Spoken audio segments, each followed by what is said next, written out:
Hello again, ladies and gentlemen. I am the Master of Bastards, Travis Boyd, here to peruse the news so that you don't have to.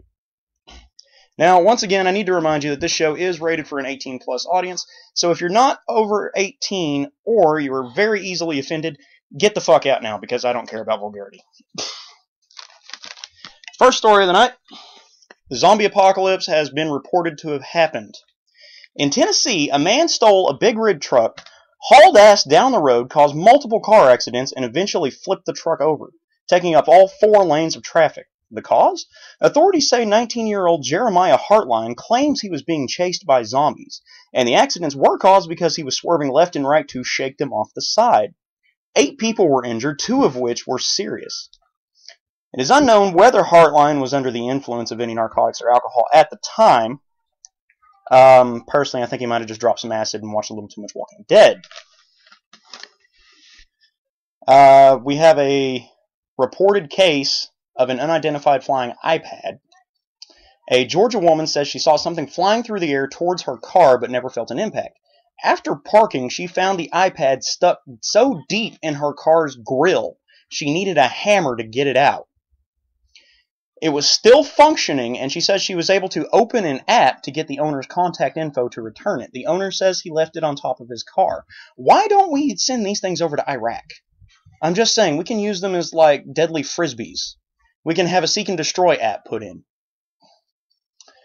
Now, the most visited museum in the world, the Louvre, closed its doors after workers staged a walkout in protest of pickpockets.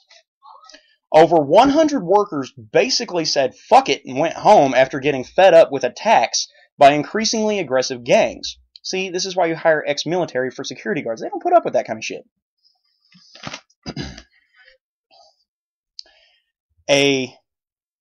Now, this story actually kind of makes me feel bad. But at the same time, it's funny because it's not me.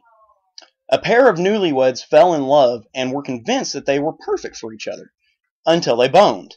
The female claimed that she suffered from a bizarre reaction with a burning and swelling redness, actually thinking that she had an STD.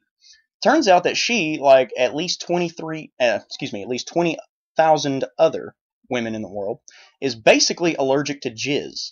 And in some cases, even a cum-catching condom won't help.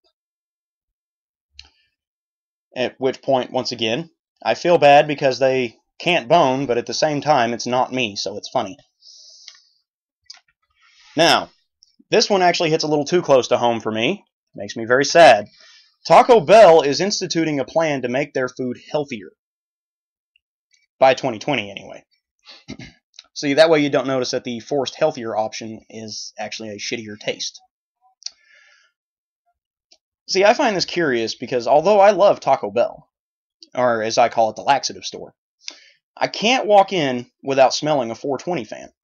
Now, I don't know about you, but every time I see one of them at the counter, they aren't getting a Fresca item. It's the deluxe 12-packs box with the extra sour cream. Long story short, I shouldn't be forced by society to eat healthy. Till the day I die, I want my tacos deep fried and my nachos made from Doritos. Why? Because it's good as fuck. Now, this is actually some sad news.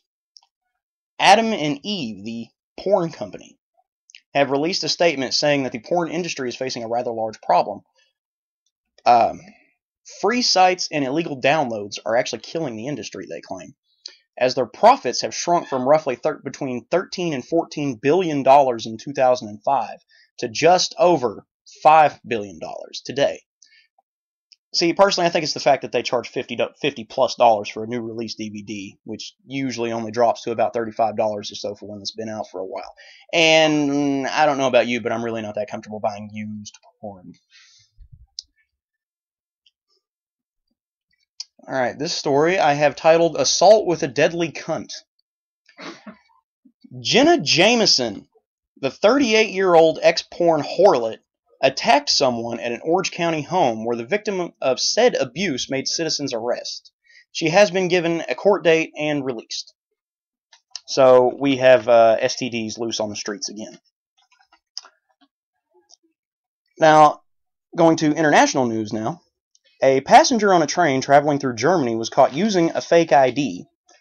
that identified him as Russian President Vladimir Putin. 27-year-old German Lucas Baer claims that he bought the card as a joke at a Russian market because his friend said that he looked like Putin. The ID was confiscated, and Baer was warned by police that kind of shit gets you fined and eventually put in Russian prison, which is not good, ever. Coincidentally, the actual Putin was accosted by a topless protester who branded him a dictator. Putin laughed it off, saying that he liked it. Damn, dignitaries have some oddly hot issues.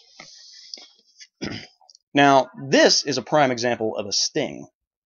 Police in Spain sealed off a house after it was discovered to have a fucking 22-foot-long wasp's nest in it. The fucker filled up most of the room it was in, and millions of what experts believe to be African wasps were loose throughout the house. See, at this point, I say burn it. Burn the fucker. And lastly, we have Free the Boobies. After a 15-year study of 330 women, a professor says that bras are useless. He claims that bras are actually detrimental to the fun bag's natural ability to support themselves. At which point, there's some women that you really don't want to see without a bra. Hell, there's some women you don't want to see with a bra. Alright, ladies and gentlemen, I am the Master of Bastards signing off. So once again, have yourself a nice night, and please, please, go fuck yourself.